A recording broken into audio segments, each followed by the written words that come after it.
Hari itu seorang ibu bernama Indah sedang berusaha mencari pekerjaan. Dari pagi dia menyusuri jalan-jalan di Jakarta. Dia berjalan mendatangi warung-warung makan dan toko-toko untuk menanyakan lowongan pekerjaan. Namun, sampai siang hari Indah tidak mendapatkan pekerjaan yang diharapkannya itu. Dengan muka yang penuh harap dan kelelahan, dia tetap berjalan menyusuri jalanan kota, sambil berharap ada orang yang mau menerimanya untuk bekerja. Indah sangat mengharapkan pekerjaan itu karena ingin membantu perekonomian keluarganya. Suaminya hanya bekerja sebagai guru honorer. Gajinya tidak cukup untuk biaya hidup sekeluarga. Maghrib pun tiba.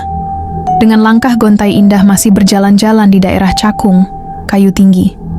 Tiba-tiba dia melihat seorang security yang sedang berjaga di depan sebuah pabrik. Sepertinya itu adalah pabrik pembuatan kompor. Indah lalu menanyakan, "Apakah ada lowongan di pabrik tersebut?" Security itu pun bilang ada, dan mulai besok Indah bisa mulai bekerja di sana. Jam kerjanya dibagi 2 shift. Shift pagi dan shift sore. Dan terkadang jika pesanan sedang banyak, sebagian karyawan harus lembur sampai pagi.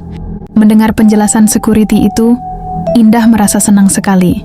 Sebenarnya Indah agak sedikit heran, karena dia diterima kerja di pabrik itu tanpa melakukan tes, dan juga tidak bertemu pihak pemilik perusahaan dulu. Tapi karena sangat membutuhkan pekerjaan, tanpa pikir panjang Indah menerima pekerjaan itu. Indah pun pulang ke rumahnya dengan gembira. Sesampainya di rumah, dia bilang ke suaminya bahwa dia sudah mendapatkan pekerjaan dan besok bisa langsung bekerja. Keesokan harinya, Indah bangun lebih pagi untuk mempersiapkan makanan buat kedua anak dan suaminya. Ia menyelesaikan semua rutinitas pekerjaan rumah seperti biasanya. Jam 5 sore, Indah bersiap-siap untuk berangkat kerja. Indah berangkat sendiri dengan naik Metro Mini 45. Sesampainya di tempat kerja, dia mendatangi security yang kemarin ditemuinya dan diantarlah Indah ke dalam sebuah gudang. Di sana banyak sekali pekerja-pekerja yang lain. Sambil berkenalan, Indah lalu bertanya kepada salah seorang pekerja di sana. Namun orang itu tidak menjawab, dia hanya memperlihatkan cara memasang sumbu kompor. Tanpa bicara lagi, Indah pun melakukan pekerjaan itu dengan tekun. Namun anehnya, semua orang yang ada di sana tidak berbicara. Mereka hanya fokus bekerja sambil sesekali mengangguk-anggukan kepalanya.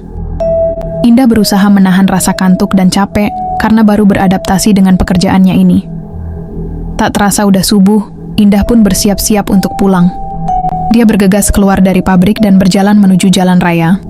Karena Metro Mini sudah tidak beroperasi, akhirnya Indah pulang naik ojek. Besoknya, Indah mendapatkan shift pagi. Jam 9 dia berangkat dan diantar oleh suaminya.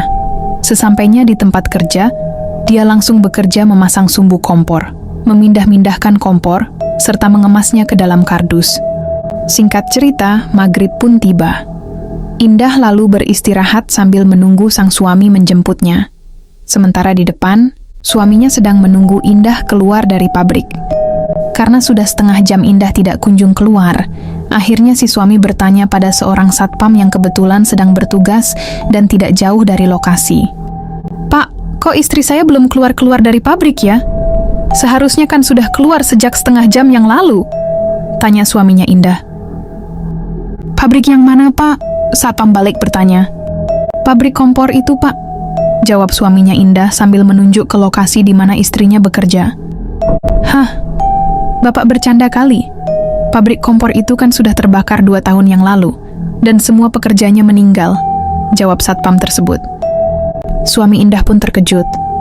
Dia pun buru-buru mendatangi tempat itu. Dilihatnya si istri sedang tertidur pulas pada sebuah gudang kosong tanpa penghuni. Indah pun dibangunkan dan bergegas diajaknya untuk pulang ke rumah. Setelah kejadian itu, Indah menderita sakit yang lumayan parah serta mengalami syok dan trauma. Sampai akhirnya Indah meminta kepada suaminya untuk dipulangkan ke kampung halamannya untuk dirawat di sana. Namun setelah 2 bulan, sakit yang diderita Indah malah semakin parah, hingga dia akhirnya meninggal dunia. Sungguh tragis kejadian yang dialami Indah ini. Semoga dengan cerita ini kita semua dapat lebih berhati-hati ya guys.